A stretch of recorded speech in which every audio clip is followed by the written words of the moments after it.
আমি আপনাদের সম্মুখে পবিত্র কোরআন মাজিদ থেকে সূরাতুল আনকাবুতের ৪৫ নম্বর আয়াতের আংশিক তেলাওয়াত করেছি। বিশ্বনবীর পবিত্র মুখনসৃত সহিহ বুখারী এবং মুসলিমে উদ্ধৃত একখানা ছোট্ট হাদিসে নববী পাঠ করেছি। আল্লাহ তাআলা তৌফিক দান করলে এখান থেকে কিছু কথা বলবো। আমার তৌফিকি ইল্লা বিল্লাহ। আল্লাহ তাআলা সূরা আল-আনকাবুতের ৪৫ নম্বর আয়াতে বলছেন, আকিমিস সালাহ, নামাজ কায়েম করো। ইন্নাস সালাতা তানহা আনিল ফাহশাই ওয়াল মুনকার, নিশ্চয়ই নামাজ অশ্লীল এবং গর্হিত কাজ থেকে বিরত রাখবে। ওয়ালা যিকরুল্লাহি আকবার, আল্লাহর জিকির সর্বশ্রেষ্ঠ কাজ। ওয়াল্লাহু ইয়ালামু মা তাসনাউন, তোমরা যাই করো না কেন আল্লাহ সব কিছু ভালো করেই জানেন। আমাদেরকে আল্লাহ তাআলা দুনিয়াতে এমনি এমনি ছেড়ে দেন নাই, আমরা যা মনে চা তাই করব, আল্লাহর খবর রাখবেন না, ব্যাপারটা মোটেও তা নয়। আল্লাহু ইয়ালামু মা তাসনাউন, ইয়ালামু সিররাকুম ওয়া জাহরাকুম, আপনি যা করেন তা জানেন, আপনি প্রকাশ্যে যা করেন তিনি তা জানেন না, শুধু আপনি গোপনে যা করেন তিনি তাও জানেন। আপনি যা করেন নাই, করার চিন্তা করছেন, এটাও তিনি জানেন। ইন্নাল্লাহা আলিমুম বিযাতিস সুদূর, আপনার অন্তরে কি আছে দুনিয়ার কেউ জানে না, আল্লাহ সেটাও জানেন। আল্লাহ পাক রব্বুল আলামিন কোরআন মাজিদের সূরা আনকাবুতে আমাদেরকে ৪৫ নম্বর আয়াতে একটি স্পেশাল অর্ডার করলেন, আকিমিস সালাহ, নামাজ কায়েম করো। নামাজ ইসলামের অন্যতম অনুষঙ্গ, ৫টি খুঁটির একটি খুঁটি। একমাত্র নামাজের ব্যাপারে কোরআন মাজিদ আল্লাহ তাআলা বলছেন, এই নামাজ তুমি শুধু নিজে পড়লে হবে না, ওয়ামুর আহলাকা বিসসালাহ ওয়াস্তাবির আলাইহা, তুমি নিজে পড়তে হবে, তোমার পরিবারকেও পড়তে আদেশ করতে হবে। তুমি রোজা রাখো, তোমার পরিবারকে রোজার আদেশ করো, এমন আয়াত কোরআনে নেই। তুমি হজ করো, তোমার পরিবারের লোকদেরকে হজ করতে বলো, এমন কথা কোরআনে নেই। তুমি যাকাত দাও, তোমার পরিবারের লোকদেরকে যাকাত দিতে বলো, এমন আদেশও কোরআনে নেই। শুধু নামাজের ব্যাপারে আছে। আপনি হজ করবেন, হজ করার আপনার সামর্থ্য আছে, কিন্তু আপনার পরিবারে হজ করার সামর্থ্য নাই, এমন লোকও থাকার সম্ভাবনা আছে না নাই? কথা বলতে হবে। আপনি ধনী মানুষ, আপনার ভাই গরিব, তার উপরে হজ ফরজ হবে না। আপনি সুস্থ, আপনার বাবা অসুস্থ, তার উপরে হজ ফরজ হবে না, সক্ষমতাই নাই। ওয়ালিল্লাহি আলান নাস হিজ্জুল বাইতি মান ইসতাতা ইলাইহি সাবিলা, হজ তো তার উপরে ফরজ হয় যে হজ করার সামর্থ্য রাখে। এই জন্য যার সামর্থ্য নাই তার যাকাত দেয়া লাগবে না। আপনার পরিবারে আপনার যাকাত দেওয়ার সামর্থ্য আছে, আপনি দেন। আপনার মায়ের সামর্থ্য নাই, আপনার মা দিতে হবে না। কিন্তু নামাজ এমন এক ইবাদত যেটা কারো জন্য মাওকুফ নয়, কারো জন্য মাফ নাই। যত অসুস্থ হোক, দাঁড়ায়া পড়তে না পারলে বসে পড়ো, বসে পড়তে না পারলে শুয়ে পড়ো, কোনো অবস্থাতেই নামাজ মাফ হবে না। রোজার প্র্যাকটিস শুরু হবে। আপনার রোজা রাখার দায়িত্ব আপনার সন্তানকে রাখাবেন বালেগ হলে, কিন্তু নামাজের দায়িত্ব হলো 7 বছর বয়স থেকে।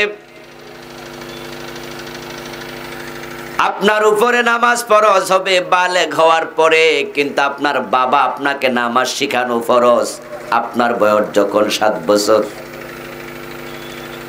মুরু আওলাদাকুম বিসসালাহ ওয়া হুম আবনাউ 7 সিনিন। 7 বছর হলেই সন্তানদেরকে আদেশ করো। ওয়া আমুর আহলাকা বিসসালাহ, পরিবারকে তুমি নামাজের কথা বলো। ওয়াদরিবুহুম আলাইহা ওয়া হুম আবনাউ 10 সিনিন। বয়স যখন 10 হবে তখন তুমি নামাজ না পড়লে সন্তানকে প্রয়োজনে পিটুনি দাও। আমরা জানি সন্তানেরা 10 বছর বয়সে বালেগ হয় না।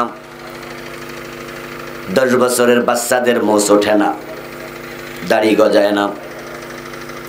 দাড়ি মোষ গজাতে 13-14 বছর বয়স লাগে, কিন্তু 10 বছর বয়স থেকে পিটাও নামাজ না পড়লে এতে বোঝা যায় সন্তানের উপর ফরজ যদি না হয়, তাকে নামাজি বানানো বাবা মায়ের জন্য ফরজ হয়ে যায়। এই নামাজের এত কেন গুরুত্ব? আপনি একাই পড়বেন না, পরিবারকে পড়াতে হবে। সন্তান না পড়লে তাকে পিটাইয়া নামাজি বানাতে হবে। এতটা গুরুত্বের কারণ, মানুষের সৃষ্টিগতভাবে অপরাধ করার প্রবণতা আছে। মানুষ পারিপার্শ্বিক কারণে অপরাধ প্রবণ হয়, মানুষ সঙ্গ দোষে অপরাধ প্রবণ হয়, মানুষ পরিবেশের কারণে অপরাধ প্রবণ হয়, গার্জিয়ানের শিথিলতার কারণে অপরাধ প্রবণ হয়, রাষ্ট্রের সংস্কৃতির কারণে অপরাধ প্রবণ হয়। অনেকগুলা কারণে মানুষ অপরাধী হয়ে যায়। আর নামাজ এমন এক ইবাদত যেটা মানুষকে অপরাধ থেকে ফিরায়। সৃষ্টিগতভাবে মানুষের ভিতরে ক্রোধ আছে, ঘৃণা আছে, হিংসা আছে, লোভ আছে। যদি আপনি ক্রোধ দমন না করেন আপনি গুনাহগার হবেন। মানুষের সাথে খারাপ ব্যবহার করে লোভ দমন না করেন, আপনি সুদ খাবেন, গোশ খাবেন, হারাম খাবেন, আপনি কবিরা গুনাহগার হয়ে যাবেন। হিংসা দমন না করেন, অন্যকে হিংসা করলে নিজের আমল বাতিল হয়ে যাবে। আপনার ভিতরে সৃষ্টিগতভাবে অপরাধ করার মতো কিছু প্রবণতা আল্লাহ দিয়েছেন আপনাকে পরীক্ষা করার জন্য। এই যে অপরাধ প্রবণতা, হিংসা, ক্রোধ, ঘৃণা, আপনাকে এগুলো অন্যায়ের দিকে নিয়ে যাবে। এগুলো মানুষকে সৃষ্টিগতভাবে আল্লাহ দিছে। এজন্যই তো বিশ্বনবী মুহাম্মদুর রাসূলুল্লাহ সাল্লাল্লাহু আলাইহি ওয়াসাল্লামকে আল্লাহ যখন মেরাজে নিলেন, মেরাজের রাতে উম্মে হানি রাদিয়াল্লাহু তাআলা আনহার ঘর থেকে জিবরিল আমিন আল্লাহর হাবিবকে নিয়ে গেলেন হাতিমে কাবা। কাবার হাতিমে নিয়ে শোয়া, তারপর ওনার পেট ছিঁড়ে ফেললেন, বুকটাকে ছিঁড়ে ওনার কলব বের করলেন, স্বর্ণের একটি পাত্রে রেখে জমজমের পানি দিয়ে ধৌত করলেন। ধৌত করে বললেন, আপনার কলবের ভিতরে মানবিক যে দুর্বলতাগুলো ছিল, হিংসা, ঘৃণা, ক্রোধ, লোভ, এগুলো আজকে পরিষ্কার করে দিলাম। এগুলো সৃষ্টিগত, জিবিল্লি, ফিতরতি। তাই তো আপনি কোলের বাচ্চাকে দেখবেন যার বয়স মাত্র 6 মাস, 3 মাস, 1 বছর, আরো কম। ওই বাচ্চা কোলে আছে, এখনো হাঁটতেও পারে না, বসতেও পারে না। 3 মাস 4 মাস বয়সী বাচ্চা, তার দিকে তাকায় আপনি মুস্কি হাসি দেন, সেও হাসি দেবে। তাকে একটা ধমক দেন, দেখবেন সেও ঠোঁট ফুলাইয়া রাগ দেখাইয়া কানবে। এই যে পিচ্ছি ছোট্ট মানুষ, আপনি ধমক দিলে সে গাল ফুলাইয়া দেয়, ঠোঁট ফুলাইয়া কাঁদে। এই রাগ তার ভিতর আসলো কোত্থেকে? সে কি পারিপার্শ্বিক পরিবেশ এখনো বোঝে না। আপনি পিচ্চির হাতে 500 টাকার নোট দেন, বয়স তার 1-2 বছর 3 বছর, 100 টাকার নোট দেন, দেখবেন কেমনে ধরে জাপটায়া। তার হাতের মাঝে চকলেট দেন, খুশি হবে, চকলেটটা কেড়ে নেন, রাগ দেখাবে। এই যে খাবারের প্রতি তার লোভ, এটা এখনো পরিবেশ থেকে শিখে নাই। ছোট্ট কালে রাগ দেখায়, খাবারের প্রতি লোভ হয়, এসবটা সৃষ্টিগতই, এটা জিবিল্লি ফিতরাতি। আল্লাহ এগুলো দিছে, দিয়ে আবার আমাদেরকে কিছু আইন দিছে। তোমার আমি লোভ দিলাম, কিন্তু আমি আল্লাহ আবার বলছি এই লোভ তোমাকে কন্ট্রোল করতে। ফাইলুল হাকিম লা ইয়াখলু আনিল হিকমাম। আল্লাহ মহাবিজ্ঞানী, ওনার কোন কাজ হিকমত থেকে খালি নয়। আমাদেরকে তিনি লোভ নামক জিনিসটা যদি না দিতেন, তাহলে বন্ধু আমরা ইবাদত করতাম না। শীতকালে ফজরের টাইমে প্রচন্ড ঠান্ডাতে ওযু করে ফজরের নামাজ পড়ি। আমরা নামাজ পড়ে আল্লাহকে বলি, আল্লাহুম্মা ইন্নী আসআলুকা রিদাকা ওয়াল জান্নাহ ওয়া আউযু বিকা মিন সাখাতিকা ওয়া আযাবিন নার, আল্লাহুম্মা আজিরনা মিনান নার। ও আল্লাহ, আমি নামাজ পড়ছি, আমারে জান্নাতটা দিও। বলি না? কথা কয় না কেন ভাইয়েরা? বলি কি না? হে আল্লাহ, আমাকে জাহান্নাম থেকে তুমি পরিত্রাণ দাও। আপনি ইবাদত করেন, জান্নাত পাবেন। হুজুররা বলছে 1 টাকা দাও 10 টাকা পাইবা, 700 টাকার নেক পাইবা। তা আপনি দুনিয়ার পকেটের টাকাটা রিকশা চালায়া কামাইছে, ওই মসজিদের পাশ দিয়ে রিকশা চালায়া যায়, মসজিদের মাইক দিয়ে কয় আমাদের মসজিদের কাজ চলছে, একটু টাকা দেন। রিকশাওয়ালা ঘাম জড়াইয়া যে টাকা কামায়, ওই কষ্টের টাকাটাও দেয়, কারণ সে জানে এটা আখিরাতে আবার পাওয়া যাবে। আপনার যদি লোভে না থাকতো, আপনি জান্নাতের জন্য ইবাদত করতেন না। আল্লাহ আপনাকে লোভ দিয়েছে। আবার কোরআনের মাঝে জান্নাতে কি কি নিয়ামত আল্লাহ দেবেন, হুর দেবেন, গেলমান দেবেন, বিল্ডিং দেবেন, জায়গা জমিন দেবেন, অনেক কিছু দেবেন। এই আলোচনাগুলো কোরআনে আছে না নাই? আল্লাহ এগুলো দিয়া, ওই লোভ আপনার ভিতরে আছে, তিনি জানেন। এগুলোর কথা বললে আপনি আকৃষ্ট হবেন। ক্রোধ যদি না থাকতো, রাগ যদি না থাকতো, দেশ চালানো যেত না।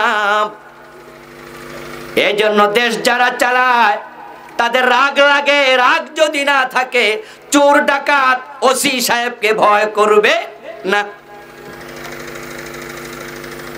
পুলিশের দারোগা দেখলে দৌড় মারবে না।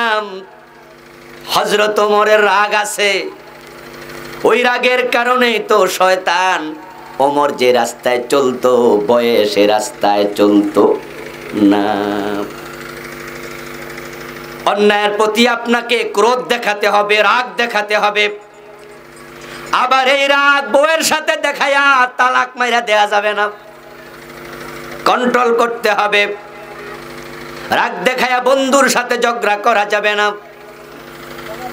আচ্ছা, হাত ফাঁকার কথা এসে বললাম, বা টেবিল ফ্যানের কথা বললাম, হয়েছেটা কি?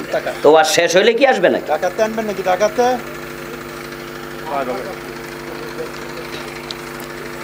আমার ভাইয়েরা, রাগ আপনার লাগবে, কন্ট্রোল করতে হবে। ক্রোধ আপনার লাগবে, কন্ট্রোল করতে হবে। লোভ আপনার লাগবে, কন্ট্রোল করতে হবে। কথা বুঝেন? এগুলো আপনার লাগবে। কিন্তু আমরা কন্ট্রোল কয়জনে করি? আমরা নিজের নফসের সাথে কুলাতে পারি না। না পারার কারণে আমরা অনেক সময় আল্লাহর গোলামি বাদ দিয়া নফসের গোলামিও, কথা কয় না ভাইয়া, নফসের গোলামিও করি। আল্লাহ বলছে এটা করো না। আমরা নফসের কথা শুনলাম, নফস মজা পায়। ওই সিনেমার পোস্টারের দিকে তাকায়ও না, কাপড়হীন ওই নারীর দিকে তাকায়ও না, ওই সিনেমার নায়িকাকে দেখো না। আল্লাহ কয় পুরুষ চোখ অবদমিত করো, কুল্লিল মুমিনিনা ইয়াগুদ্দু মিন আবসারিহিম, চোখটা নামাও। কিন্তু সিনেমার পোস্টারের দিকে হঠাৎ চোখ পড়ে গেছে, অর্ধলঙ্গ নগ্ন নারীর ছবি দেখা যায়, চোখ দিয়ে তাকাইলে মোটেও মজা লাগে না, বিরক্ত বিরক্ত লাগে, নাকি মজা একটু লাগে? কথা কয় না রে, কথা সব আমার দিয়ে কইলে তো হবে না, নিজেরা কথা বলতে হবে কিছু। ওই সিনেমার পোস্টারের দিকে তাকাইলে মজা লাগে কিনা? কিন্তু মজা লাগতে তো আল্লাহ মানা করছে, চোখ নামাও। কিন্তু আমরা তো চোখের সীমা লঙ্ঘন করছি। সুদ খাওয়া হারাম, কিন্তু সুদে টাকা লাগায় রাখছে এমন কিছু মুসলমান বাংলাদেশে আছে না নাই?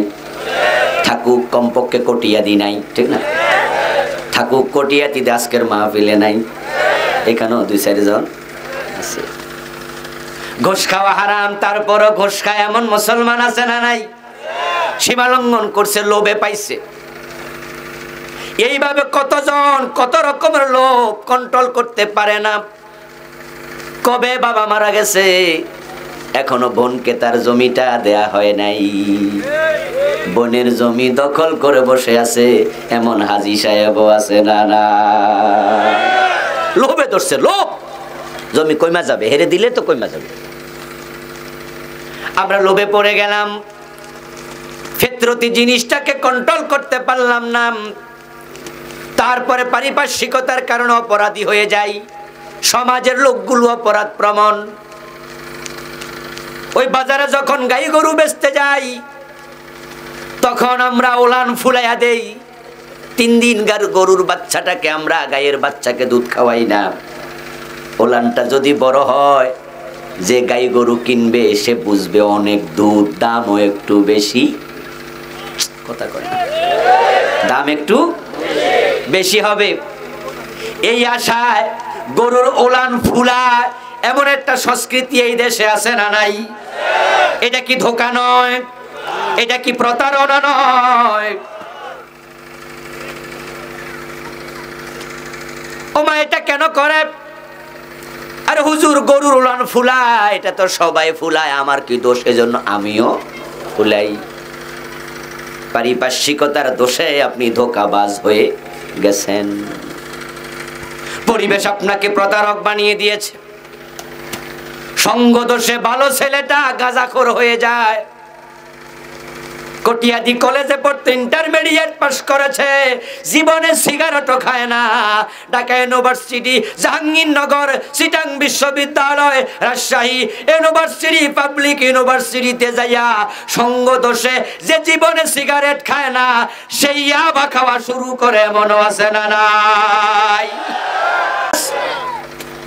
গুনাহগার হয়ে গেল। সৎসঙ্গে স্বর্গবাস, অসৎসঙ্গে সর্বনাশ হয়ে গেল।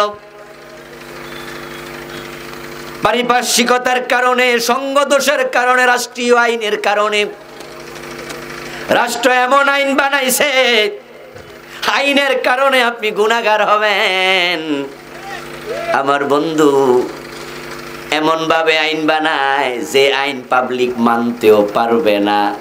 তাই ওই আইনের পেছে পইরা হাজী সাহেব ঘোষ দেয়া লাগে, এমন আইন আছে না? না,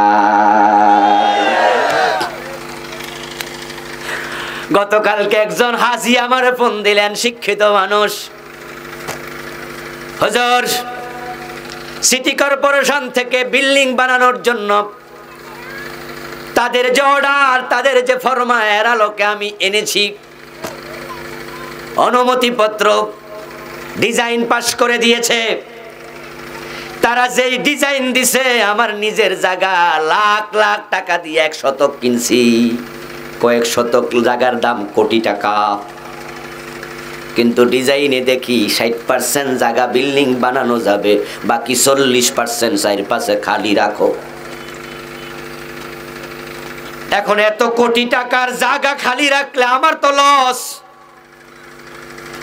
এখন যদি ওই ডিজাইনটা আমি না মাইনা চারপাশে পাসপোর্ট করে আমি রাখি, তাহলে হুজুর আমার বিল্ডিং আমি করতে পারবো, কেউ ভাঙবে না। তবে আবার সিটি কর্পোরেশনের ইঞ্জিনিয়ার যখন আসবে বিল্ডিং বানানো কালে, ও আইসা কব কাম বন্ধ রাখো, ডিজাইনের বাহিরে কেন করলা? এখন যদি আমি সাইরা দেই কোটি টাকার জমি লস, অথচ তারে যদি 50,000 দেই তাহলে কোনো অসুবিধাই নেই। এখন এই 50,000 আমি দিমু, না দিলে আমার কোটি টাকার জমি যায়। লস তো সরকারের না, সিটি কর্পোরেশনের না, লস তো আমার, জমি তো আমার। আইন না আমার, আবার বিল্ডিং ভেঙে দিবে, বানাইতে দেবে না। সবাই তো হুজুর দেয়, কিছু দেয়, কেউ 50,000, কেউ 1 লাখ দিলে কোনো ঝামেলা আর নাই। ইঞ্জিনিয়ার সাহেব সুন্দর করে সিগনেচার দিয়া কইব সব ঠিকঠাক। কথা কয় না রে, সব ঠিকঠাক। আমি তখন বললাম এমন আইন বানাইছে, এমন আইন বানাইছে, এক জায়গায় 2 জায়গায় নাম। রাষ্ট্রীয় আইনের কারণে মানুষ ঘুষ দিতে বাধ্য হচ্ছে,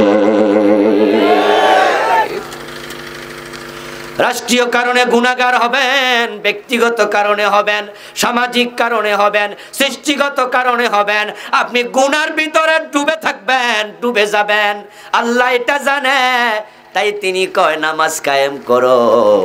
নামাজ করলে নামাজ তোমাকে অনেক গুনাহ থেকে বাঁচাইয়া দেবে।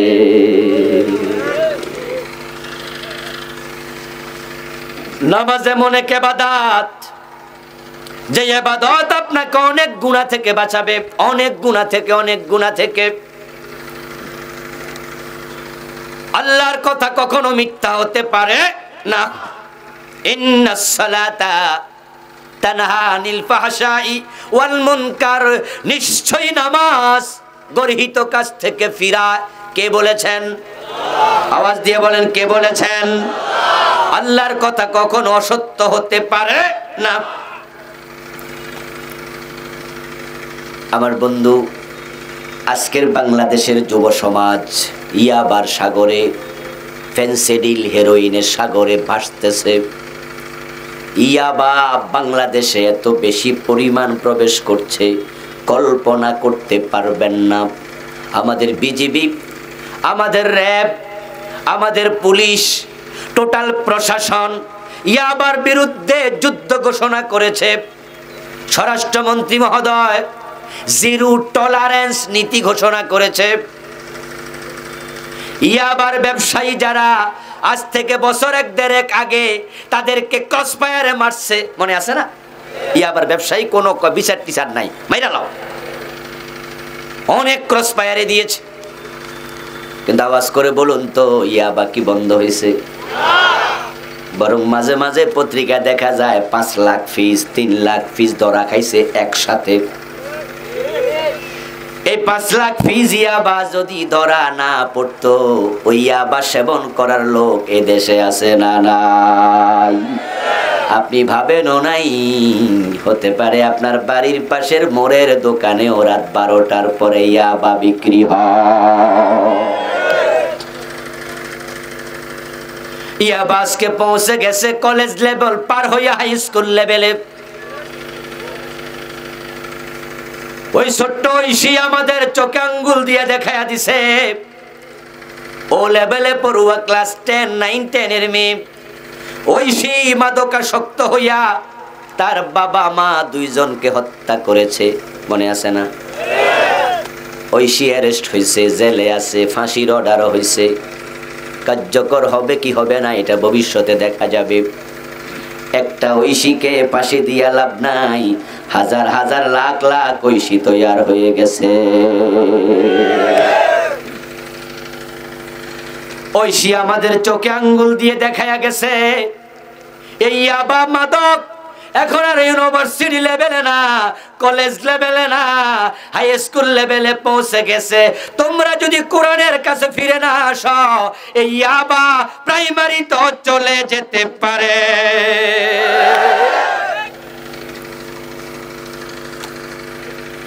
এই দেশে যত ইউনিভার্সিটি কলেজ স্টুডেন্ট ইয়াং পোলাপান মদ খায়, গাঁজা খায়, ইয়াবা খায়, তাদের সংখ্যা যদি 10 লক্ষ হয়, 5 ওয়াক্ত নামাজ পড়ে, ফজরের নামাজও কাজা করে না, এমন 5 ওয়াক্ত নামাজি গাঁজা মদ ইয়াবা খায় 10 লাখের ভিতরে একজনের নামও পাওয়া যাবে না।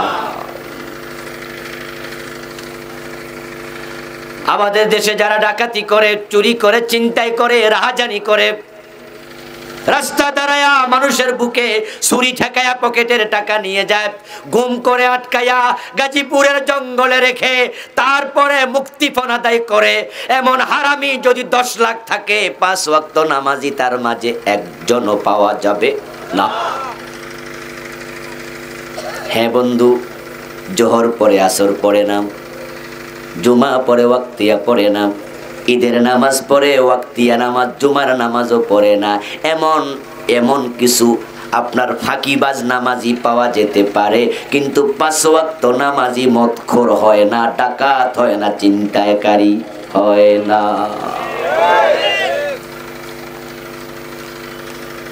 নামাজ আপনাকে অন্যায় থেকে ফিরাবে, কিন্তু তার বিপরীতে গেলে আপনি বুঝবেন কিছু নামাজি তো সুদ খায়, কিছু নামাজি তো ঘুষ খায়, কিছু নামাজি পরের জমিন দখল করেছে, কিছু নামাজি তো জাল দলিল করেছে, কিছু নামাজি অন্যায়ের সাথে আছে। হ্যাঁ, এই সংখ্যাও নাই তা নয়, আছে। আল্লাহর কথা মিথ্যা নয়, নিশ্চয় নামাজ অন্যায় থেকে ফিরাবে। তাহলে তাদের নামাজ তাদেরকে ফিরালো না কেন? এর কারণ তাদের নামাজগুলো প্রকৃত নামাজ নয়।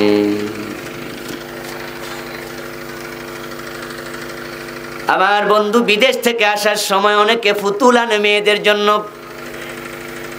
এমন কিছু খেলনা পুতুল আছে যে পুতুলগুলো নাচতে পারে, গাইতে পারে, মাথা নাড়ে, হাত নাড়ে, চোখ নাড়ে, আছে না?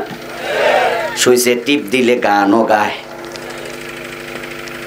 ওই পুতুল যখন নাচে, হাত নাড়ে, চোখ নাড়ে, দেখতে মনে হয় মানুষ, কিন্তু পুতুল কি মানুষ? আকৃতিকার, কথা বলুন, আকৃতিকার, কিন্তু মানুষ। পুতুল যেমন আকৃতিতে মানুষ, বাস্তবে মানুষ নয়। যাদের নামাজ অন্যায় থেকে ফিরাতে পারে নাই, দোস্ত তুমি জেনে রাখো, তোমার নামাজ দেখতে নামাজ, বাস্তব নামাজ নয়। আল্লাহর কথা মিথ্যা হতে পারে না। নামাজ নিষ্পাপ, মাসুম তা নয়। তোমার সাউন্ড আমার দিকে ফিরে যাও তো। এটা নামাজি মাসুম তা নয়, নামাজিরা পাপ করে না তা নয়। মাসুম শুধু আল্লাহর নবীগণ, রাসূলেরা মাসুম, নবীগণ মাসুম, নামাজি মাসুম নয়। নামাজিরও গুনাহ হবে। অন্যায় থেকে নামাজ ফিরায়, এই আয়াতের ব্যাখ্যা এটা নয় যে নামাজি যে 5 ওয়াক্ত হয়ে যাবে, 5 ওয়াক্ত নামাজ ওয়ালা গুনাহ করবে না, আয়াতের ব্যাখ্যা তা নয়। গুনাহ মাঝে মাঝে নামাজিরও হয়। এই আয়াতের ব্যাখ্যা হলো 5 ওয়াক্ত নামাজি একটা কবিরা গুনাহ কন্টিনিউ করতে পারে না, তার নামাজ তাকে সেখান থেকে ফিরাতেই হবে। আরে ভাই, 5 ওয়াক্ত নামাজিও মাঝে মাঝে দুই একটা মিছা কথা বলে ফেলতে পারে, কখনো কখনো চোখের পর্দা হারায় ফেলতে পারে। 5 ওয়াক্ত নামাজির দ্বারাও কখনো কখনো প্রতারণা হয়ে যেতে পারে, দুই একটা কবিরা গুনাহ হয়ে যেতে পারে, কিন্তু তার নামাজ তাকে স্মরণ করায়া দেবে ওই কবিরা গুনাহ থেকে তোমাকে তাওবা করতে হবে। তুমি তাওবা করো, কি করছো? এটা নামাজ তার ধাক্কাবে। কিন্তু যে মিয়া কন্টিনিউ জনেও কম দেয়, কন্টিনিউ নামাজও পড়ে, সুদেও টাকা লাগায়, লাগাচ্ছে, খাচ্ছে সুদ, আবার নামাজও পড়ে, ঘুষও খায়, নামাজও পড়ে, যার নামাজ কন্টিনিউ কবিরা গুনাহ থেকে তাকে ফিরায় না, বুঝতে হবে তার নামাজটা আল্লাহর নিকট পর্যন্ত পৌঁছে না। কেমনে পৌঁছবে? নামাজের তো 13টা ফরজ আছে। কয়টা ফরজ? আরকান হাকাম 13 ফরজ। আপনাদের সবার কাছ থেকে আমি শব্দ চাই, আওয়াজ চাই, আওয়াজ একটু দেন, মুখটা কাজে লাগান। 13টা ফরজের মাঝে 12টা আমল করলেন, একটা বাদ দিলেন, নামাজটা আছে না গেছে? হবে? এই নামাজ পড়তে পড়তে কপালে কালো দাগ ফালাইছো, এক রাকাত তোমার গর্দান পার হয় নাই, আকাশের দিকে যায় নাই। 13টার মাঝে 13টাই মানতে হবে, একটাও ছাড়তে পারবা না। ওই 13 ফরজের 1 নাম্বার ফরজে তো ঘাটতি, 2 নাম্বারে ঘাটতি, 3 নাম্বারে ঘাটতি। 1 নাম্বারে শরীর পাক, হারাম খাইলে শরীর পাক থাকে কেমনে? 2 নাম্বারে কাপড় পাক, হারাম টাকায় কাপড় কিনে নামাজ পড়ো, ওই কাপড় দিয়ে যত নামাজ পড়ো 1 রাকাত কবুল হবে না। قال النبي صلى الله عليه وسلم من اشترى ثوبا ب10 دراهم فيه درهم حرام لم يقبل الله له صلاته ما دام عليه। বিশ্বনবী বলেন 1000 টাকা 100 টাকা দিয়ে কাপড় কিনো, 1 টাকা যদি হারাম থাকে 1 টাকা, বাকি 99 টাকা হালাল। 1টা টাকা হারাম ঢুকে গেছে, ওই কাপড় পরে যত নামাজি পড়ো কবুল হবে না। 3 নাম্বারে নামাজের জায়গা পাক, ঠিক না? ছোটকালে মুক্তব্য পড়ছেন না? 1 নাম্বারে শরীর পাক, 2 নাম্বারে কাপড় পাক, 3 নাম্বারে নামাজের জায়গা পাক, 4 নাম্বারে 70 টাকা, 5 নাম্বারে কেবলামুখী হওয়া। মুক্তব্যের সিরিয়াল দিয়া 13টা মুখস্থ করাইছে। 3 নাম্বার সিরিয়াল হলো নামাজের জায়গা পাক হওয়া লাগবে। এখন তো পাক জায়গা পাওয়া কঠিন, এমন কঠিন, এমন কঠিন। রাসূলুল্লাহ বলেছেন মসজিদগুলো যখন চাকচক্যপূর্ণ হতে থাকবে তখন বুঝবা কিয়ামত ঘনায় আসছে। এখন মসজিদ হইছে পাকা, মুসল্লি হইতাছে কাঁচা। একসময় মসজিদ ছিল কাঁচা, মুসল্লি ছিল পাকা। এখন 50,000 টাকা যে দেয় ইমাম সাহেব তারে মারহাবা কয়, সুদের টাকা না ঘোষের টাকা যাচাই করে না। মসজিদের নতুন কমিটি হবে, নতুন কমিটি মসজিদ এখানে আছে রাস্তার পাশেই, কিন্তু ভাঙ্গাচুরা। কয় যে নতুন কমিটি তো অমুকরে সভাপতি বানাও, কারণ উনি তো ঢাকায় থাকে। ঢাকা থাকলে কি হয়েছে, সভাপতি বানাও, তারপরে আমরা সেক্রেটারি সব মসজিদ কমিটির সব সদস্য ওনার বাড়ি যামু, যাইয়া ওনারে কম আমনের সভাপতি বানাইছি, এবার আপনি দোতলা বানাইয়া দেন। পয়সাওয়ালা মানুষ, উনারে সভাপতি বানাইয়া দোতলা যদি দাবি করি, 1 তালা তো দিবই। ওই সভাপতি সিনেমা হলের মালিক, মসজিদের সভাপতি, মসজিদের সেক্রেটারি, মসজিদের মুতাওয়াল্লি, সুদী ব্যাংকের মালিক, সিনেমা হলের মালিক, এমন আছে না নাই? হারাম টাকা দিয়া টাইলস কিনছো, সিমেন্ট কিনেছো বন্ধু, ইট কিনেছো, বালি কিনেছো, ওই হারাম টাকা কেনা ইটের উপরে সেজদা দিছো। 3 নাম্বার সত্য, জমিন পাক হওয়া লাগবে। নামাজের জায়গাটা পাক হইছে না নাফাক? তো নামাজ কেমনে হবে? এই জাতীয় নামাজীদের নামাজ আসমানে যাবে না, আল্লাহর কাছে পৌঁছবে না। তাই তাদের নামাজ তাদেরকে অন্যায় থেকে ফিরাতে পারে না। নামাজটা বড় দামি ইবাদত, এটা মুমিন সেনার আলামত। এটা মুমিনদেরকে ঐক্য শিখায়, একতা শিখায়। ওয়াতাসিমু বিহাবলিল্লাহি জামিআন ওয়া লা তাফাররাকু। আল্লাহ তাআলার বক্তব্য, তোমরা আমার রশি কোরআনকে ঐক্যবদ্ধভাবে আঁকড়ায়া ধরো, পরস্পর বিচ্ছিন্ন হইও না।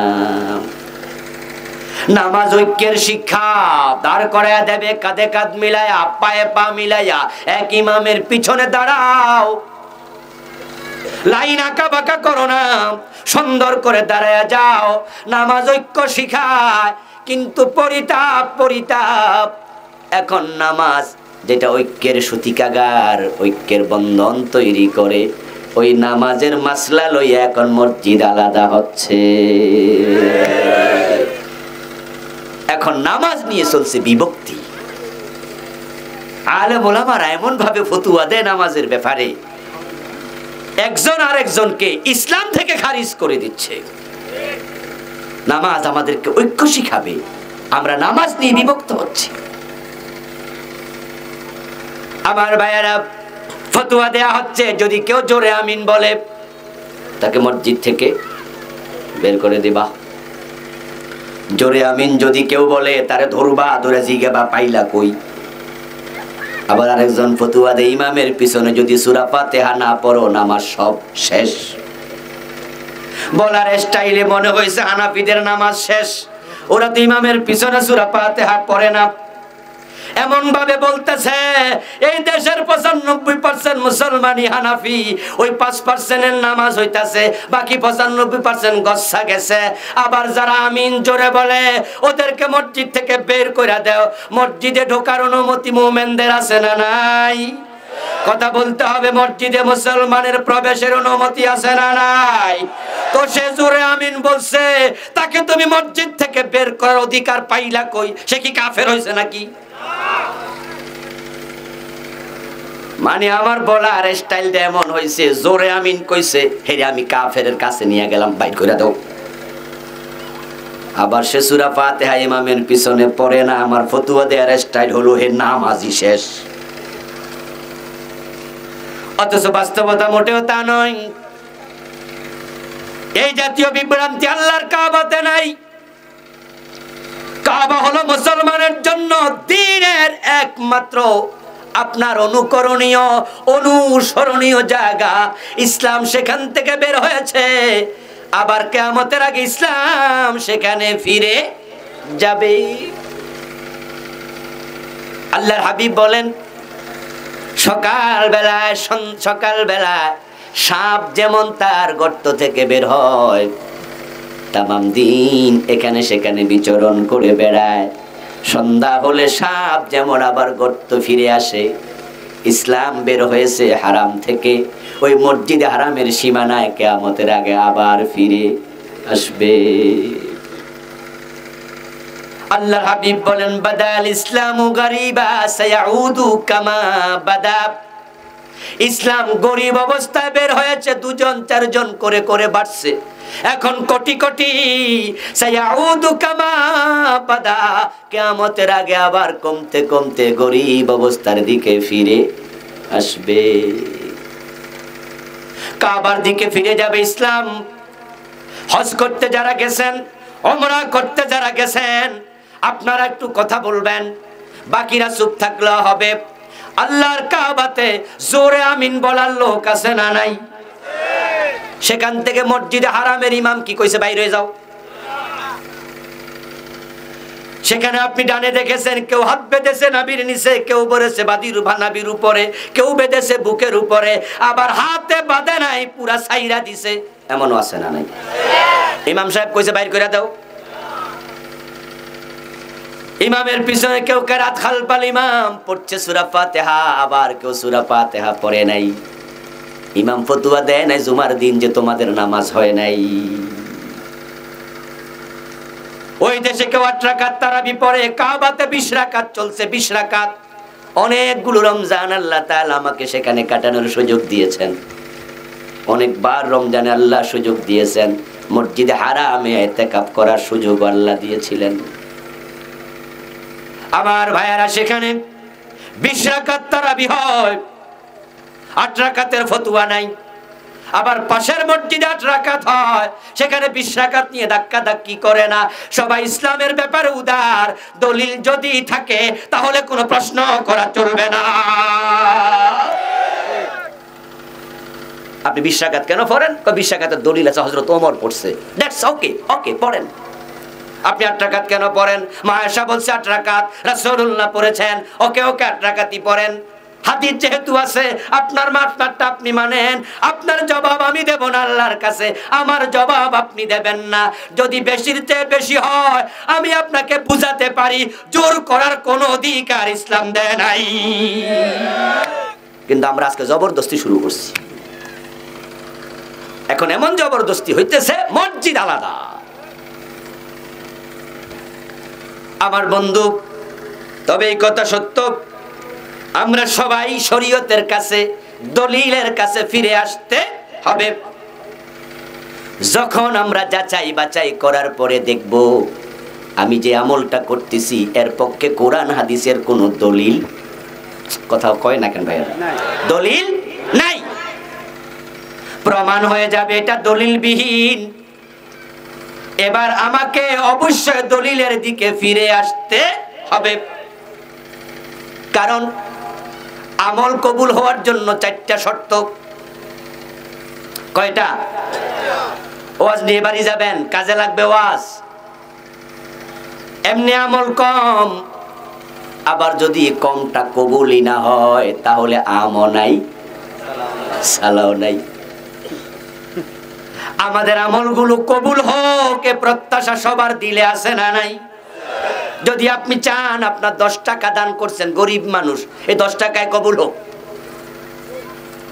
আপনি ফরজ পড়েছেন, নফল পড়তে পারেন না, তাহাজ্জুদ পড়তে পারেন না, আপনি বলবেন আল্লাহ ফরজটাই কবুল করো। আমল যদি কবুল হোক আপনি চান, আপনাকে মনে রাখতে হবে 4টা শর্তে আমল কবুল হবে। 1 নাম্বার শর্ত ইখলাস লাগবে। ইখলাস যদি না থাকে কোটি কোটি টাকা দান করে মসজিদ বানাবেন, আল্লাহ ফিরেও তাকাবেন না। ইন্নাল্লাহা লা ইয়ানজুরু ইলা সুওয়ারিকুম ওয়া আমওয়ালিকুম ওয়ালাকিন ইয়ানজুরু ইলা কুলুবিকুম ওয়া আমালিকুম। বিশ্বনবীর বক্তব্য, আল্লাহ তোমার চেহারা কত সুন্দর, দাড়ি কত লম্বা, পাগড়ি কত লম্বা, টুপি কত সুন্দর, পাঞ্জাবি কত কোটি টাকা দিয়ে সিলাইছো, কত দামি কাপড় পরছো, কয় কোটি টাকা দিয়ে মসজিদ বানাইছো, কয় তালা মাদ্রাসা বানাইছো, এগুলোর দিকে আল্লাহ তাকান না। প্রথমে তাকান তোমার অন্তরে কি আছে। আখলিস দীনাক ইয়াকফিকাল আমালুল কালিল। তুমি ইখলাসের সাথে কাজ কম করো, কম যাই করো ইখলাসের সাথে করো। ইখলাস যদি থাকে কম আমল তোমার নাজাতের ওসিলা হয়ে যেতে পারে। আর ইখলাস যদি বেশি, কম ইখলাস নাই, আমল আছে অনেক বেশি, এই বেশি আমলের দিকে আল্লাহ ফিরেও তাকাবেন না। 1 নাম্বার শর্ত ইখলাস। 2 নাম্বার শর্ত হলো যে আমল আপনি করবেন তার পক্ষে কোরআন এবং হাদিসের দলিল থাকতে হবে। দলিল নাই তো আমল না, এটা আমল না, আমল না। দেখতে আমল, দেখতে মনে হয় বালা কাম।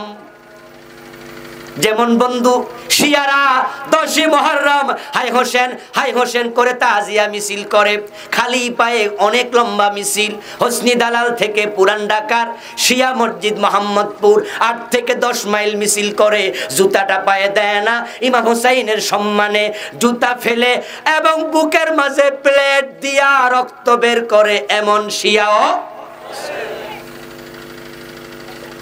স্লোগান যখন শেষ তখন তারা খেচুড়ি খাওয়ায়, গরু ছাগল জবাই করে টাকা খরচ করলো, পায়ে হেঁটে গেল। আমার বন্ধু তারা মনে করে কত সওয়াবের কাজ, কিন্তু আমরা বলি এই আমলের দিকে আল্লাহ ফিরেও তাকাবে না। কারণ এই জাতীয় তাজিয়া মিছিলের দলিল কোরআনেও নাই, হাদিসেও নাই।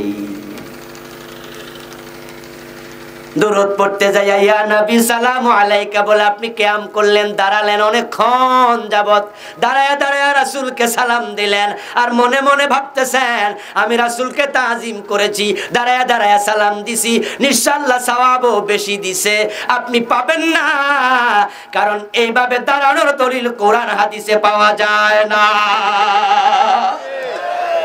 দলিল লাগবে, দলিল। মাগরিবের নামাজের ফরজ কয় রাকাত? কেউ যদি 1 রাকাত বেশি পড়ে দাবি করে আমার সওয়াব তোমার চেয়ে বেশি, কারণ তুমি পড়ছো 3 রাকাত, আমি পড়ছি 4 রাকাত, সওয়াব বেশি হবে তো? কারণ বিশ্ব নবী 4 রাকাত মাগরিব পড়েছেন, দলিল নাই। দলিল যেখানে নাই সেটা ইবাদত না। 3 রাকাতও বাদ, আমও গেছে, সালাও গেছে। এর জন্য দলিল চাই। 4 নাম্বার হলো হারাম বর্জন করা। হারাম খাইলে ইবাদত কবুল হবে না। এখন নামাজ নামক ইবাদত নিয়ে কথা বলছিলাম। ওই নামাজের সাথে যতগুলো অনুষঙ্গ আছে একবারে আজান থেকে শুরু করে সালাম ফিরানো পর্যন্ত সবগুলো অনুষঙ্গের পক্ষে দলিল দরকার আছে না নাই? কিন্তু আমাদের কিছু আমল বাংলাদেশে প্রচলিত আছে যেগুলোর পক্ষে দলিল পাওয়া যায় না। এগুলো আমরা কেন করি? আমার হুজুর করছে, আমার ওস্তাদ নিজে করছে, আমি দেখছি, আমিও করি, বাবা করছে, দাদা করছে, আমিও করি, শুনে শুনে করি। দলিল যে নাই তালাশও করি না, দলিল যে নাই জানিও না। যেমন বন্ধু 1 নাম্বার দিয়ে শুরু করতে চাই। আজকে আমার আরেকটা মাহফিল আছে, এখানে আমি সময় পাবো আর 15 মিনিট, কিন্তু শুরু করে বাকিটা রাতের জন্য রেখে দেব। আজকে রাতেও সেখানে আলোচনা অব্যাহত রাখবো ইনশাআল্লাহ। সে মাহফিলটা হলো কোথায়? বটতলা। যাদের সুযোগ হবে তারা সেখানে যাবেন। আমার বন্ধু বাংলাদেশের নামাজ নিয়ে ধাক্কা ধাক্কি দেখে আমার কলিজাটা জ্বলে যাচ্ছিল। হায়রে কি করা যায়, কি করা যায়? আলেমরা যেভাবে একজনকে আর একজন মারমুখী হইয়া ফতোয়া দেয়া শুরু করেছে, এ নামাজ নিয়ে বাংলাদেশে খুনাখুনিও হতে পারে। তাই 1-1.5 বছর ধরে ভাবতে ভাবতে সিদ্ধান্ত নিলাম আমি দলিলগুলো মানুষের সামনে উপস্থাপন করতে চাই। যারা তোমরা নাভির নিচে হাত বাঁধছো তোমাদেরও দলিল আছে, যারা বুকের উপরে বাঁধছো দোস্ত তোমারও দলিল আছে। তুমি আমারটারে ধাক্কাইয়া উপরে তুইলো না, তুমি বুকের উপরে বাঁধছো, তোমারে ধাক্কাইয়া আমিও নিচে নামাতে চাই না। বরং দলিল থাকলে সবাই আমল করো, ঝগড়া করিও না। আমরা যারা আস্তে আমিন বলি আমাদের দলিল আছে। আমিও ব্যক্তিগতভাবে হানাফি, আমিও জোরে আমিন বলি না, আমিও আস্তে আমিনের পক্ষে আস্তে আমিন বলি। কিন্তু আমার চোখ আবু দাউদে দেখেছে একটা কামেল মাদ্রাসায় মুহাদ্দিসি করছি, 19 বছর চলছে শিক্ষকতা জীবন, কয়দিন পরে তো 20 বছর হয়ে যাবে। বুখারী পড়াতে, মুসলিম পড়াতে, ইবনে মাজাহ, আবু দাউদ, তিরমিজি, সিয়াসিত্তার কিতাব পড়াতে হয়। এর বাহিরে মুয়াত্তা ইমাম মালিক সহ, মুসনাদে আহমদ সহ আল্লাহ সুযোগ দিয়েছে অনেকগুলো হাদিসের কিতাব পড়ার। চোখে দেখলাম যারা জোরে আমিন বলে তাদের পক্ষে হাদিসে দলিল আছে। ঠিক। এখন নিজের চোখে অস্বীকার করি কেমনে? তাই ভাবলাম যারা আজকে এগুলো নিয়ে ঝগড়া শুরু করেছে তাদের ঝগড়া কাফেরদেরকে সুযোগ করে দেবে। ইসলাম বিদ্বেষীরা বলবে আমরা যে ইসলাম মানি না এটাই বালা, হুজুররাই তো মারামারি করছে। আমরা ঝগড়া করলে যারা ইসলাম বিরোধী আমাদের ঝগড়া দেখে তারা খুশি হবে, ঠিক কি না? আমরা সুযোগ করে দিলাম। সেজন্য আমি একটি কিতাব লিখেছি যেটা গত সপ্তাহে এসেছে মার্কেটে। হাদিসের বৈচিত্র্যে পূর্ণাঙ্গ নামাজ। প্রান্তিক হাদিস দেখো, একবারে নামাজের যত অনুষঙ্গ আছে কমপক্ষে 90% সমাধান এনেছি। সবগুলো এক কিতাবে আসে না। আজান আমরা শুরু করব সুন্নাহ তরিকা, দলিল ভিত্তিক আজান হওয়া লাগবে, এটা ইবাদত। দলিলের বাইরে গেলে ইবাদত থাকে না। এখন মাহফিল করার কারণে তামাম বাংলাদেশের বিভিন্ন জায়গা সফর করতে হয়। কয়দিন আগে মাগরিবের নামাজ আজান হচ্ছে, চিটাং শহর দিয়ে যাচ্ছি, মাহফিল পেকুয়া কক্সবাজারের কাছে। মাগরিবের আজান শুরু হল, মাগরিবের নামাজের আজান শুরু হলো। প্রায় মসজিদ থেকে দেখি আজানের আগে ধ্বনি আসছে, দুরূদ শরীফ পড়ছে। আজানের আগে পড়তেছে আসসালাতু ওয়াসসালামু আলাইকা ইয়া রাসূলুল্লাহ, আসসালাতু ওয়াসসালামু আলাইকা ইয়া হাবিবাল্লাহ। এমন কি আপনারা শুনছেন কোথাও? কম। আমরা বরুড়া গেলে দেখি বরুড়া শোনা যায়, চান্দিনা শোনা যায়। আমার বাড়ি কুমিল্লা, আমার বাড়ির পাশে মসজিদ কয়েকটাতে শুনি আজান শুরু হয় আল্লাহু আকবার দিয়া, তাদের আজান শুরু হয় দুরূদ শরীফ দিয়া। হাদিসে আছে কি তোমরা করলা কি? ঠিক। বিশ্বনবী হিজরত করে মক্কা থেকে মদিনায় গেলেন। মক্কায় আজানের সিস্টেম ছিল না, আজান কেমনে দেবে? কালেমা পড়লে তো গলায় রশি লাগায়া টানে, ঠিক না? বিশ্বনবী মক্কায় কথা বলবেন, এই পরিবেশটাই তো। এই মাইকল আওয়াজ বাড়াও, পরিবেশই নাই।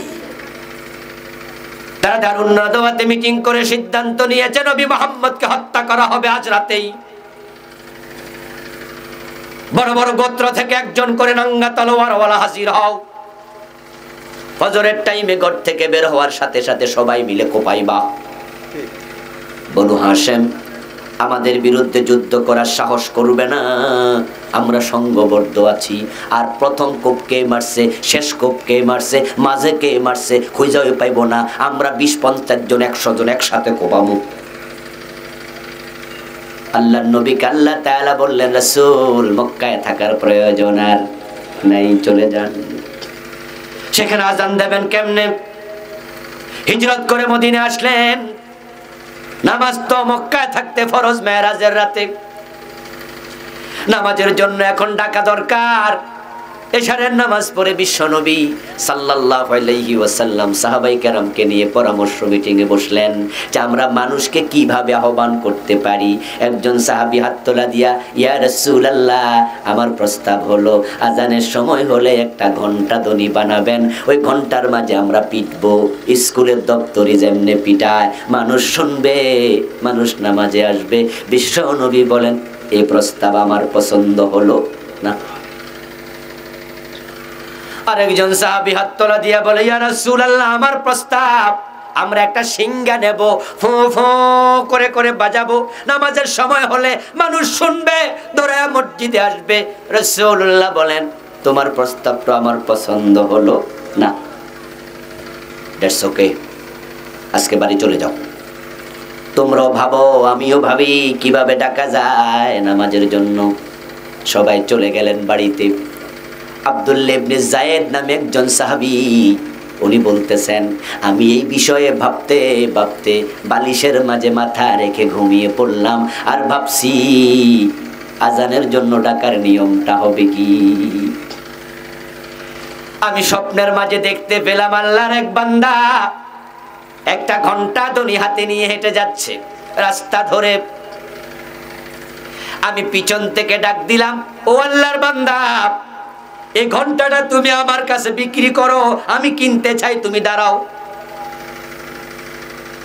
ওই আল্লাহর বান্দা দাঁড়ায়া বলতেছে, এটা দিয়া তুমি করবা কি, কেন কিনতে চাও শুনি। আব্দুল্লাহ ইবনে যায়েদ রাদিয়াল্লাহু তাআলা আনহু বলেন, আমি বললাম নামাজের টাইম হলে এটার মাঝে আমি বাড়ি দিয়া ঘন্টা ধ্বনি শুনাইয়া মানুষকে ডাকতে চাই। ওই ব্যক্তি তখন বলে, ঘন্টা ধ্বনি না, ঘন্টা ধ্বনি না, আমি নামাজের জন্য মানুষকে ডাকার উত্তম কিছু কালেমা তোমারে শিখাইয়া দিতে চাই, শিখবা নাকি? আব্দুল্লাহ ইবনে যায়েদ বলেন, বলো দেখি। ওই আল্লাহর বান্দা আল্লাহু আকবার বলে শুরু করলেন, পুরা আজান হযরত আব্দুল্লাহকে শিখাইয়া দিলেন। সুবহানাল্লাহ। আব্দুল্লাহ ইবনে যায়েদ বলেন, ফজরের সময় হলো, যে যার মতো করে আমরা মসজিদে গেলাম। রাসূলুল্লাহর কাছে আমি দৌড়ায়া সবার আগে পৌঁছে গেলাম। ইয়া রাসূলুল্লাহ, গত রাতে আমরা মিটিং করছি, আমি আজকে স্বপ্ন দেখেছি। বিশ্বনবীকে স্বপ্ন শোনালেন। রাসূলুল্লাহ শুনে বললেন, ইন্নাহা লারুয়াল হক, তুমি যা দেখছো সত্য স্বপ্নই দেখেছো। দারুন দারুন। ইয়া বেলাল কুম ফানাদি বিসসালাহ, ও বেলাল তুমি দাঁড়াও, তোমার কণ্ঠ বড় শক্তিশালী। ও আব্দুল্লাহ, স্বপ্নে যা দেখেছো বেলালকে শোনাও, বেলাল তুমি আজান দিয়ে দাও। ইসলামে আজান শুরু হলো। সুবহানাল্লাহ, সুবহানাল্লাহ, আল্লাহু আকবার। আজান শুরু। হযরত ওমর বলেন, আমি এই ধ্বনি কানে যাওয়ার সাথে সাথে শোয়া থেকে লাফ দিয়া উঠে গেলাম। আমার চাদরটা গায়ে কিছুটা জড়ায়া বাকিটা টানতে টানতে আমি মসজিদের দিকে দৌড় মারলাম। বিশ্বনবীর কাছে গিয়ে বললাম, ইয়া রাসূলুল্লাহ, এত সুন্দর শব্দ পাইলেন কই? রাসূল বলে, বেলাল স্বপ্ন দেখেছে আব্দুল্লাহ ইবনে যায়েদ। হযরত ওমর বলেন, ইয়া রাসূলুল্লাহ, স্বপ্নটা আমিও দেখেছি। সুবহানাল্লাহ, সুবহানাল্লাহ। রাসূলুল্লাহ বলেন, ফাদানিকা আসবাত, ফাযালিকা আসবাত। তাহলে এটা তো আরো সাব্যস্ত হলো, আরো শক্তিশালী হলো। আজান শুরু হলো আল্লাহু আকবার দিয়া, তোমরা দুরূদ পাইলা কই শুরু? আমার ভাইয়েরা, এখন কেউ কেউ বলবেন হুজুর অসুবিধা কি দুরূদ শরীফ পড়ছে? ও বন্ধু, অসুবিধা কিন্তু আছে। আল্লাহর নবীর ইসলাম বাড়ানো যাবে না, কমানো যাবে না।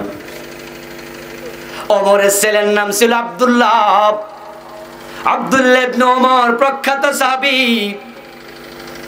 ওনার সামনে এক ব্যক্তি হাসি দিল, হাসি দেওয়ার পরে আমরা কি পড়ি? আলহামদুলিল্লাহ। যারা চুপ করে আছেন কি পড়েন? আলহামদুলিল্লাহ। সবাই বলুন হাসি দেওয়ার পরে কি পড়ি? হযরত আব্দুল্লাহ ইবনে ওমরের সামনে এক ব্যক্তি হাসি দিল, হাসি দিয়ে বলে আলহামদুলিল্লাহ ওয়াসসালাতু ওয়াসসালামু আলা রাসূলিল্লাহ। আল্লাহর প্রশংসা, রাসূলের উপরে দুরূদ। হযরত ইবনে ওমর বলে মাহিয়া ফুলান, এই আল্লাহর বান্দা থাম। বিশ্বনবী হাসি দেওয়ার পরে আমাদেরকে আলহামদুলিল্লাহ শিখাইছে, এখানে দুরূদ শিখায় নাই, তুমি দুরূদ পাইলা কই? ও ব্যক্তি বলে দুরূদ শরীফ পড়লে তো সওয়াব হয়, তাই পড়ছি। ইবনে ওমর বলে রাসূলের ইসলাম বিকৃত করো না, সওয়াব হবে না। দলিলবিহীন আমল আল্লাহর কাছে আমল না। এখন আল্লাহু আকবার, আযান শুরু। আল্লাহর হাবিব বলে ইজা সামি'তুমুল মুয়াজ্জিনা ফাকুলু মিসলা মা ইয়াকুল। এখন মুয়াজ্জিন আযান দেয় আল্লাহু আকবার, আমরা যারা শুনি আযান আমাদের কিছু কাজ আছে না নাই? মুয়াজ্জিন যা বলে তোমরাও তাই বলো। এখন আযানের জবাব শুরু। আল্লাহু আকবার বলল মুয়াজ্জিন, আমরা জবাবে বলি আল্লাহু আকবার। মুয়াজ্জিন বলে আশহাদু আল্লা ইলাহা ইল্লাল্লাহ, আমরা বলি আশহাদু আল্লা ইলাহা ইল্লাল্লাহ।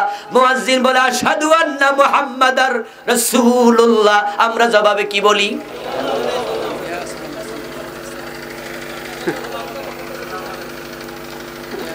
এখানে পেছ লেগে গেল। তিন রকম জবাব পাইলাম। আপনারা বলছেন সাল্লাল্লাহু আলাইহি ওয়াসাল্লাম, একজন বলল সাল্লাল্লাহু আলাইহি সাল্লাম না, আমরা বলি আশহাদু আন্না মুহাম্মাদার রাসূলুল্লাহ। আরেকজন কয় ইয়া রাসূলুল্লাহ। আল্লাহর হাবিব বলছেন ফাকুলু মিসলা মা ইয়াকুলুল মুয়াজ্জিন, মুয়াজ্জিন যা বলে তোমরা তা বলো। ঠিক। তো মুয়াজ্জিন বলে আশহাদু আন্না মুহাম্মাদার রাসূলুল্লাহ, আপনারা দুরূদ পড়তে বলল কে? দলিল কই? বরং আপনিও বলবেন আশহাদু আন্না মুহাম্মাদার রাসূলুল্লাহ, রাসূলুল্লাহ। এটাই হলো রাসূলের নির্দেশ। এখানে দুরূদ পড়া যাবে না। কিছু জায়গায় রাসূলের নাম শুনলে দুরূদ চলবে না। তার মাঝে একটা হলো আযান, আর একটা হলো কোরআনের আয়াত, মা কানা মুহাম্মাদুন আবা আহাদিম মির রিজালিকুম। নবী মুহাম্মাদের নাম এই আয়াতে আছে না নাই? কিন্তু আপনি থাইমা দুরূদ পড়েননি। যখন আমরা তাশাহুদ পড়ি, তাশাহুদের মাঝে আছে আসসালামু আলাইকা আইয়ুহান নাবিয়্যু সাল্লাল্লাহু আলাইহি সাল্লাম, ঠিক না? এখানে দুরূদ নাই। তাশাহুদের মাঝে আমরা বলি একবারে শেষ দিকে আশহাদু আল্লা ইলাহা ইল্লাল্লাহু ওয়া আশহাদু আন্না মুহাম্মাদান সাল্লাল্লাহু আলাইহি সাল্লাম, এরপর আব্দুহু ওয়া রাসূলুহু। ফাকুলু মিসলা মা ইয়াকুল, মুয়াজ্জিন যা বলে তোমরা তা বলো। এখন থেকে আর ওই ভুল করা যাবে না। আপনিও বলবেন আশহাদু আন্না মুহাম্মাদার রাসূলুল্লাহ। তারপরে এবার হাইয়া আলাস সালাত। মুয়াজ্জিন কয় নামাজে আসো। রাসূলুল্লাহ বলেন ও শ্রোতা, তুমি মুয়াজ্জিনের কইও না হাইয়া আলাস সালাহ, মুয়াজ্জিন সাহেব আপনিও আইয়েন। মুয়াজ্জিন কয় হাইয়া আলাস সালাহ, অর্থ কি? কথা বলতে হবে, অর্থ কি? নামাজে আসো। এখন আপনিও কবেন হাইয়া আলাস সালাম, আপনি আইয়েন। না না না, বরং তুমি বলো লা হাওলা ওয়ালা কুওয়াতা ইল্লা বিল্লাহ। সুবহানাল্লাহ পড়বেন না? লা হাওলা ওয়ালা কুওয়াতা ইল্লা বিল্লাহ অর্থ কি? লা হাওলা আনিল মাসিয়া ওয়ালা কুওয়াতা আলা তাআ ইল্লা বিল্লাহ। ও মুয়াজ্জিন, তুমি আমাকে নামাজের জন্য ডেকেছ, আমিও যেতে রাজি, কিন্তু আল্লাহর সাহায্য দরকার আছে না নাই? আমার তো কোনো ক্ষমতা নাই। লা হাওলা আনিল মাসিয়া, গুনাহ থেকে বাঁচার কোনো ক্ষমতা নাই। ওয়ালা কুওয়াতা আলা তাআ, আল্লাহর আনুগত্য করার ক্ষমতাও নাই। ইল্লা বিল্লাহ, যদি আল্লাহ সাহায্য না করে। মুয়াজ্জিন বলবে হাইয়া আলাল ফালাহ, আপনি বলবেন লা হাওলা ওয়ালা কুওয়াতা ইল্লা বিল্লাহ। এভাবে বলতে বলতে মুয়াজ্জিন বলবে লা ইলাহা ইল্লাল্লাহ, আপনিও জবাবে তাই বলবেন। আজানের জবাব দেয়া শেষ। এখন কাম কি? এখন বাংলাদেশের লোকেরা কি করে? কথা কয় না কেন? দোয়া আছে না নাই? আর আজান শেষ হলে জবাবের পরে দোয়া আসেনি? কি দোয়া? আল্লাহুম্মা রব্বা হাযিহি দাওয়াতি তাম্মা। আমরা অধিকাংশ দোয়া করি, কিন্তু এটা সুন্নাহ নয়। সুন্নাহ হলো সুম্মা সাল্লু আলাইয়া ইযা সামি'তুমুল মুয়াজ্জিনা ফাকুলু মিসলা মা ইয়াকুল সুম্মা সাল্লু আলাইয়া। বিশ্বনবী বলছেন, মুয়াজ্জিন যা বলে তোমরা তা বলো। যখন জবাব শেষ, আমার নাম তো শুনছিলা, দুরূদ তো তখন পড়ো নাই, জবাব দেওয়ার পরে আবার দুরূদটা পড়ো, তারপরে আবার দোয়া করো।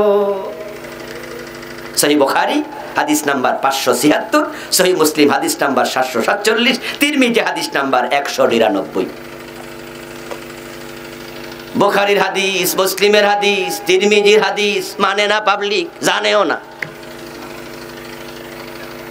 কিন্তু আলহামদুলিল্লাহ সে ছাত্র জীবন থেকে এগুলো মানি। উস্তাদরা ক্লাসে পড়াইছে, চোখে আঙ্গুল দিয়ে দেখাইছে রাসূলের বক্তব্য, সুম্মালিত তারাখি সুম্মালিত তারাখি ওয়াউলিল জামঈ ফালিল ফাউরি। তুমি আজানের জবাব দেয়া শেষ করো, ধ্যান তুমি এবার আমার উপর দুরূদ পড়ো। সবচেয়ে ছোট দুরূদ হলো সাল্লাল্লাহু আলাইহি ওয়াসাল্লাম, কমপক্ষে অতটুকু পড়বেন, তারপরে আবার আজানের দোয়া। আজানের দোয়ার মাঝেও আমরা দেখি এখানে ভিন্নতা, কেউ হাত তোলে, কেউ হাত তোলে না। আজানের দোয়ায় হাত তোলে এমন লোক কি আপনাদের এলাকায় আছে? কম মনে হয় না? কম। কিন্তু একটা জনশক্তি দেশে আছে, আজানের দোয়াতেও তারা হাত তোলে। এখন প্রশ্ন হলো, হাত তোলা সুন্নাহ কিনা? উত্তর হলো না।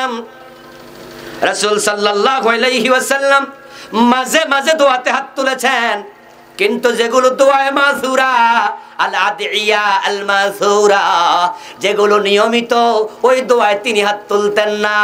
মসজিদে ঢুকতে দোয়া আছে না নাই? সবাই বলতে হবে, দোয়া আছে। ওই দোয়া হাত তোলেন। মসজিদ থেকে বের হতে দোয়া আছে না নাই? হাত তোলেন। খাওয়ার শুরুতে দোয়া আছে না নাই? হাত তোলেন। খাওয়ার শেষে দোয়া আছে না নাই? গাড়িতে উঠতে আছে না নাই? নামতে আছে না নাই? নৌকায় উঠতে আছে না নাই? তাহলে আপনি হাত তুললেন না, আজানের দোয়ায় কেন তুললেন? বাস্তবতা হলো দোয়ায়ে মাসুরা, নিত্য নৈমিত্তিক দোয়ায় রাসূল হাত তুলতেন না। রাসূল যা করে নাই সেটা করা সুন্নাহ, তিনি যা ছাড়ে নাই সেটা না ছাড়াও সুন্নাহ। কথা বুঝেন আমার ভাইয়েরা? এবার আপনি নামাজে দাঁড়ালেন, নামাজে দাঁড়ায় নামাজ শুরু হবে। নামাজ শুরু কি দিয়ে হয়?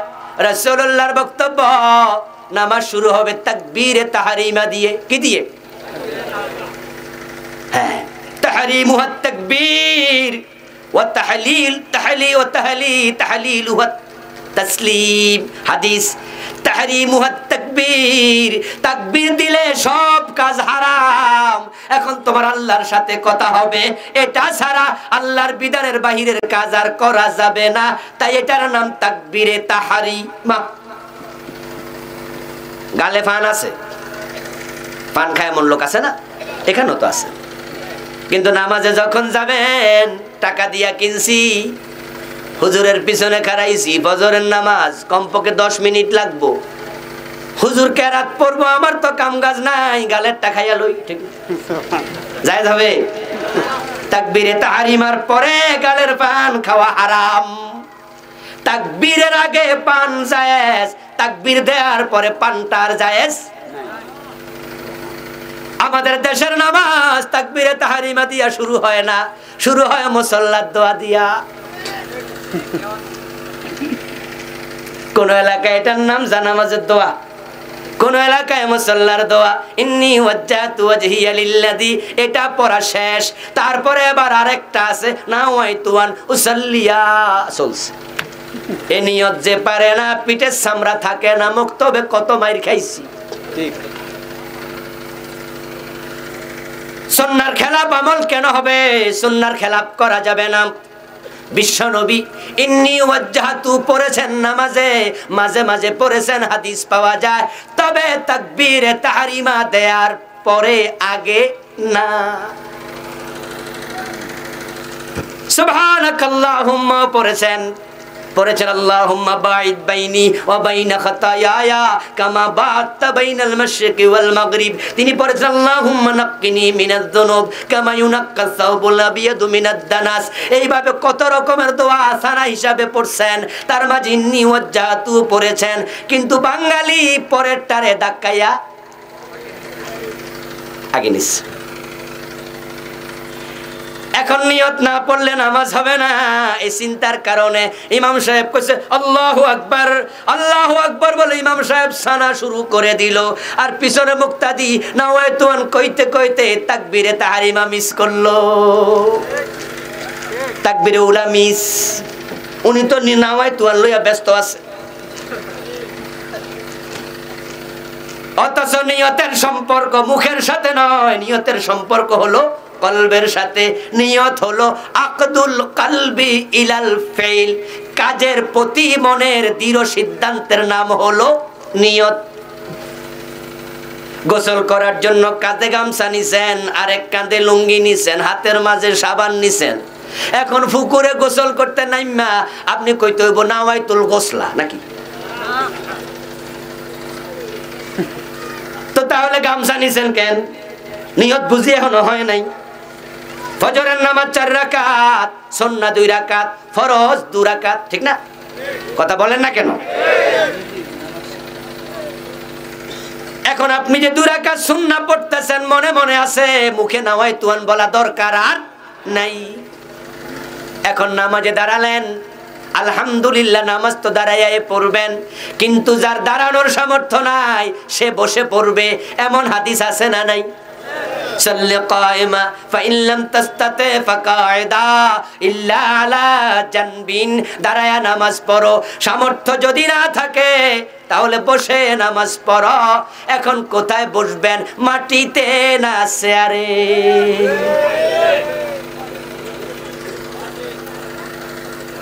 কোনটা সুন্নাহ? কথা বলতে হবে, কোনটা সুন্নাহ? বিশ্বনবী বসে নামাজ পড়েছেন অসুস্থ অবস্থায়, হাদিসে পাওয়া যায়, কিন্তু রাসূল কখনো চেয়ারে বসে নামাজ পড়েন। কিন্তু বাংলাদেশের মসজিদগুলোতে চেয়ার এখন এমন বাড়ছে, কয়দিন পরে চেয়ারের জায়গায় দাঁড়ানোর জায়গাও থাকবে না হয়তো। সারা এলাকা ঘুরে আইয়া উনি চেয়ারে বই, এই হাতে 13 কেজি, ওই হাতে 13 কেজি, 2টা খচ্চার ব্যাগ লইয়া বাজার তাইছে। তারপরে আবার উনি যে চেয়ারে দরাম করে বইয়া গেছে। কান খুলে শোনো মুসলমান, নামাজ দাঁড়ায় পড়া ফরজ, ফরজ নামাজ দাঁড়াতে হবেই। নফল নামাজ বসে পড়া জায়েজ, তবে সওয়াব হবে দাঁড়ানোর তুলনায় অর্ধেক। সামর্থ্য থাকা অবস্থায় ফরজ নামাজ বসে পড়লে নামাজ হবে না। চোখ অপারেশন হয়েছে, ডাক্তার বলছে আপনি রুকু সেজদা ইশারায় দিয়েন, মাটির মাঝে কপাল ঠেকাবেন না। চোখে অপারেশন, 7 দিনে ভাবে নামাজ পড়বেন। আপনি আইসা চেয়ারে বইয়া গেলেন, ডাক্তার কি আপনারে খাড়াইতে মানা করছিল? কথা কি বোঝেন? ডাক্তার কইছে আপনি সেজদাটা ইশারায় দিয়েন, আপনার চোখ 7 দিন, এরপরে আবার ঠিক হয়ে যাবে। উনি চেয়ার লইয়া বই রয়েছে। এই হোস্তা মুরব্বী, আপনি চেয়ারে বসেন কেন? আমার চোখের সমস্যা। তো মাজায় কি হয়েছে? সাবধান ইমাম সাহেব ভাইয়েরা, আপনারা মুসল্লিদের জানাইয়া দেবেন। মুসল্লিরা অনেকে বোঝে না, ঠিক না? না বুঝে বইয়া গেছে। অথচ আল্লাহর বক্তব্য কুমু লিল্লাহি কানিতিন, তোমরা দাঁড়ায় নামাজ পড়ো, বসে নয়। এখন বসবেন মাটিতে মাটিতে মাটিতে, কারণ নামাজ হলো বিনয় প্রকাশের জায়গা। গোলাম রবের সামনে হাজির হবে, দেহ সবটা লুটায়া দেবে, চূড়ান্ত বিনয় প্রকাশ পাবে। আপনাদের কাছ থেকে জানতে চাই, বিনয় চেয়ারে বসলে বেশি না মাটিতে বসলে বেশি? যার পক্ষে মাটিতে বসা সম্ভব না, আমরা তার জন্য শুধু চেয়ার অনুমোদন করি। মাটিতে বসতেও পারো না, দোস্ত চেয়ারে বসো। এখন বসার মতো সামর্থ্য নাই, রাসূল বলে শুয়ে নামাজ পড়ো। এবার বলুন তো দেখি, সিট হইয়া শুইবেন না কাত হয়ে শুয়ে পড়বেন, কোনটা সুন্নাত? কয় না কথা। বাড়িতে মা অসুস্থ, শুয়ে নামাজ পড়ে এমন মা এমন বাবা আছে না? মাঝে মাঝে আপনারও হতে পারে। কত জীবন ঘনিষ্ঠ মাসালা দেখুন। আপনি অসুস্থ, ডাক্তার বলেছে চিত হইয়া শুয়ে থাকবেন 7 দিন 5 দিন, হাসপাতালে আছেন, নড়তে দেয়া হবে না, চিত হইয়া থাকবেন, শুয়া নামাজ পড়ুন। বিশ্বনবী বলছেন ইল্লা আলা জানবিন, চিত হয়ে নয়, তুমি কাত হয়ে নামাজ পড়ো। কারণ নামাজের মাঝে চেহারা থাকবে কোন দিকে? কথা বলতে হবে, কোন দিকে? এটা নফল না ফরজ? ফাওয়াল্লি ওয়াজহাকা শাতরাল মসজিদিল হারাম, চেহারা কাবার দিকে ফিরাও। এখন শীত হলে চেহারা কাবার দিকে না আসমানের দিকে? তো শীত হলে আপনারা কইছে কে? এই জন্য আপনি ডান কাতে শুবেন যদি সম্ভব হয়, সম্ভব নয় বাম কাতে শুবেন। মাথা উত্তর অথবা দক্ষিণে দিয়া চেহারা হবে কাবার দিকে। যদি এবার কাত হওয়ার মতো সুস্থ এমন সুবিধা নাই, এত সুস্থ, তাহলে চিত হবেন। না পারলে সর্বশেষ তখন আমরা বলি মাথার নিচে বালিশ দাও, আরো উঁচু কিছু দাও, চেহারা কমপক্ষে কাবার দিকে ফিরাও। আমার বন্ধু, এইভাবে নামাজ নিয়ে আমরা সামনে যাব ইনশাআল্লাহ। অসঙ্গতিগুলো তুলে ধরবো পরবর্তীতে। আজকের পরের মাহফিলে আসরের আজান হয়ে যাবে, আমরা আলোচনা শেষ করতে চাই। যারা এই বইটা কালেক্ট করতে চান, ওই আমার গাড়িতে ড্রাইভার সাহেবের কাছে আছে, নিতে পারবেন। এই মাহফিলে এসে আপনারা খুশি না বেজান? কথা বলতে হবে, খুশি না বেজান? গরমকাল না শীতকাল? এই জন্য ওনারা সামিয়ানা দেয় না, রাগ হবেন না। বসুন, বসুন প্লিজ, বসতে হবে, দোয়া করে যাব। যদি খুশি হন, এই মাহফিলটা ভবিষ্যতে যুবকরা করুক, আপনারা চান? কথা বলুন।